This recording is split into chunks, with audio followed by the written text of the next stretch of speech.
Now, 2 billion young people can send their own video, audio, and text to each other at the speed of light, open source, peer-to-peer. It's completely distributed.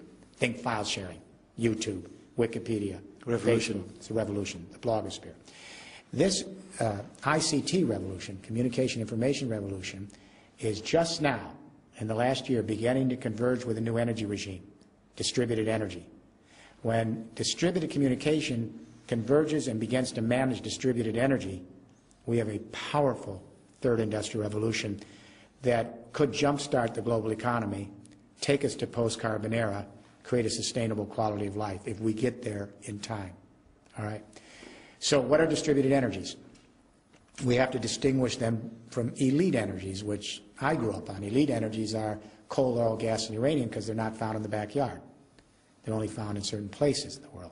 So right away they require huge military investments to secure them because everyone wants them, huge geopolitical investments to manage them, everyone wants them, and massive capital to organize them. Coal, oil, gas, and uranium are the most centralized elite energies for a complex civilization ever created. They're on life support. What are distributed energies? After this interview, go outside in your home and you'll have all the energy you need in the backyard. The sun shines all over the world every day. The wind blows across the planet every day. We have a hot earth underneath us. It's the core of the earth is red hot for geothermal heat everywhere. We have garbage that can be recycled energy. We have rural agricultural and forestry waste into energy. Wherever you have your water, you can have hydroelectricity. The ocean tides are coming in every day, energy. So we have what we call distributed energies, renewables. They're found in every square inch of the water and land mass of this planet. So we have to think distributed. And the way to do that is pillar 2. And that is everyone listening to this should imagine that their building they're in right now becomes a power plant. I'm talking about every home, office, factory, technology park, every single building in this world in 30 years is converted to a partial power plant so that you can put a solar roof and suck the sun's energy into your house, into electricity. You can have vertical wind coming up the wall of your building, put it into electricity. The heat under the ground with a heat pump, geothermal, turn it into electricity. The small water supplies near you, turn it into electricity with hydro. The rural agricultural waste, turn it into electricity and your house collects it. If your home or your building, your office is on the coast, ocean tides. So the buildings, interesting enough, are the problem, they're also the solution. A third of the energy used in the world is buildings, and they commit a third of the CO2. They're the #1 cause of climate change. By the way, while we're on this, the #3 cause of climate change is worldwide transport. Does anyone know what the #2 cause of climate change is? We never talk about it. The #2 cause is meat production, especially beef. Beef production and consumption is now, our scientists tell us, the #2 cause of climate change because we have 1.3 billion cows out there. The methane release is enormous, and the nitrous oxide from the fertilizers and the CO2 from the processing. What's interesting to me is not one world leader in 192 countries has made one sentence statement on the #2 cause of climate change. Al Gore, who I deeply respect, has never made a statement that I know of on the #2 cause of climate change. How serious are we? So the way to jumpstart the global economy is construction, construction, construction. That's when you create millions of jobs. So we're going to have to convert the existing real estate stock all over the world and create new stock that's turned into power plants. Think mainframe computer, then you had your own desktop. Think centralized energies, now you produce your own. That's pillar 2. Then pillar 3. Pillar 3 is we had to raise the question in Brussels, how do we store renewable energy? So unfortunately the sun isn't always shining. The wind isn't always blowing, and sometimes your water tables are down because of climate drought, you have less hydroelectricity. They're intermittent energies. So we have to think, how do you store these energies so that you have a safe, secure asset? We're going to use batteries, flywheels, capacitors, water pumping. They're all good storage technologies, but there's one universal technology that's going to be, I think, at the center. It's hydrogen. Now, we all know that hydrogen is the basic element of the universe. It's what we're made out of. It's the lightest element. When we use it as power, the byproducts are water and heat. Now, hydrogen is not a basic energy. It carries other energy. You've got to convert other energies. Our astronauts have literally been circling this planet for 30 years, and I don't think people know this. You know how they power their spaceships? The power is hydrogen high-tech fuel cells. Time to bring it back to the Netherlands and Europe. Here's how it works. Say you, in your factory, your office, or your home, you're producing 20% of your electricity with a solar roof. At any one time, if you have a little electricity you're not using, electrolyze water. Remember high school chemistry? The anode, the cathode, stick it in the water. The electricity allows the hydrogen to come out. You store it in a tank. When the sun's not hitting your roof, convert it back to electricity. Now, people say, isn't that an energy loss? Of course. It's the second law of thermodynamics. Anytime you ever convert energy, you lose. That's what the second law of thermodynamics is about. If people understood how much energy they'd lose when we convert coal, oil, gas, and uranium, it's through the roof. All right? So we need hydrogen storage, and the European Union has committed an €8 billion public-private joint technology initiative this last year to put hydrogen storage across buildings and power and transmission lines.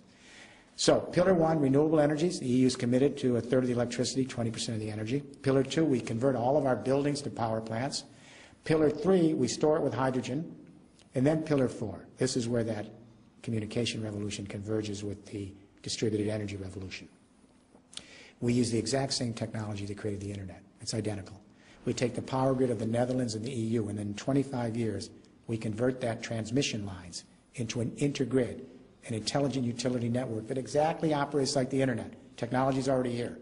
So that, let's say, millions and millions of buildings across Europe are producing just a little bit of their own electricity. If they don't need some of it during peak or off hours, they can store it with hydrogen, like we store digital and media, convert it back to electricity, share it across Europe. Share it across Europe. This is distributed capitalism. What this does is it answers a question we couldn't answer for 30 years, and this is really critical. For 30 years, governments that I advise would say, Mr. Rifkin, we like windmills and solar roofs and all of the things you're talking about, but how the heck are you going to run a global economy on windmills, solar roofs, garbage, ocean tides, waste? They're soft energy. They're important. We'll put them in, but you can never substitute for hard energy, which is coal, oil, gas, and uranium. That gives you the energy to run a global, highly industrial economy. For 30 years, we couldn't answer that question. We had an intuition we were on the right track because those old energies are elite, they're finite, they create pollution, and they're running out. The new energies are everywhere. They're basically free. You just have to harness them. But we didn't get the answer until our IT friends came up with second-generation grid IT, which you know is the cutting-edge revolution in IT. It's only 7 years old. Now, the IT revolution, they now have software that allows us to connect hundreds of thousands or millions of desktop computers. They can connect them. When they connect them, the distributing computing power of these little desktop computers, millions of them, exceeds anything you can imagine with the most centralized supercomputers you could ever put online. We can take grid IT now to the power and transmission lines for energy. If you have millions and millions and millions of buildings across the EU producing just little amounts of their own electricity from local renewables, if some of it they don't need, they share it across a smart grid, an intergrid. The amount of distributed energy exceeds anything you can ever imagine with nuclear and coal-fired power plants. Everyone under 40 gets it. Everyone over 40 has a little problem with it. The music companies did not understand file sharing, distributed. It wiped out the music companies in 7 years, 8 years. Microsoft laughed at Linux, said a bunch of hippies from Scandinavia, open source, what is it? They didn't understand the power of distributed. Encyclopedia paid no attention to Wikipedia. Now Wikipedia is the giant on the block. It's all distributed knowledge, collaborative spaces. The newspapers did not understand the blogosphere, distributed. Now the newspapers are becoming blogs. And even television now has to rely on the internet. So what I'm saying is that powerful revolution now is about to go to the next stage, which is to connect with distributed energy. So we have power to the people. In other words, you don't have to rely on far-off geopolitical powers. You can leap ahead and create your own energy locally, put your microgrids together, and leapfrog into this. This way we can create some form of sustainable justice. Because the injustice here is that the real beneficiaries of the first and second industrial revolution were the northern industrial countries. The first victims of climate change, because of the nature of the planet, is south of the equator. So everyone's going to Copenhagen saying, what about the developing countries? Well, you have to have an economic game plan that works, that creates new opportunity, and is practical and can be put in place. So what we need to do is we need to begin to move from geopolitics, that's Copenhagen, to biosphere politics after Copenhagen. Geopolitics is everyone's coming to Copenhagen and fighting each other, competing in that old idea that human nature is self-interest, it's me against you, it's win-lose. Geopolitics, post-Westphalia, it's going to fail. Because the reality is we're in one biosphere. We're all interdependent and connected. We all depend on each other for our survival. It is all serves like one big organism, the biosphere. That's not just a metaphor. We have to move from geopolitics to biosphere politics. We have to think as a human species.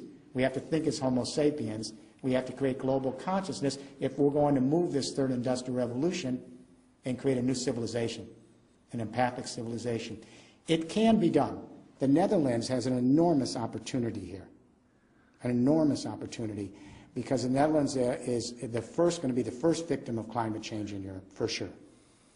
But secondly, the Netherlands has always been a country that understands how to balance the market and social model, and the dream is quality of life. That's the Netherlands. The Netherlands has always been more advanced than other countries on more tolerance, more openness, more inclusivity, because it began as a great sea power and trading power, so it's much more cosmopolitan. So it has the mental ingredients, it has the challenge of climate change, and it's been fairly far advanced on renewable energies and the new technologies. What I would like to do, I would love to sit down with the Prime Minister and his cabinet. I advise many heads of state in Europe, Zapatero in Spain, Chancellor Merkel in Germany. I'd love to sit down with him and our global companies and our Dutch companies and say, how do we create at the Netherlands level and the federal level the kinds of codes, regulations, and standards that would get rid of all the red tape and let this thing move? Then how do we create the financial incentives at the federal level that would allow the regions and metropolitans to move on this third industrial revolution? And the question I would ask the government is, where do you want the Netherlands to be in 20 years? In the sunset energies and industries of a second industrial revolution that's on life support, or in the sunrise energies and industries of a third industrial revolution that gives us a sustainable future? The federal government can clear the way on codes, regulations, and standards, provide incentives, provide direction. The regions can then create their own master plans to lay down these 4 pillars, as we're beginning to do in other regions. Together they create a cooperative partnership, and I think the Netherlands could be a major, major player in advancing the third industrial revolution across the EU and for many reasons across the world. I hope it happens.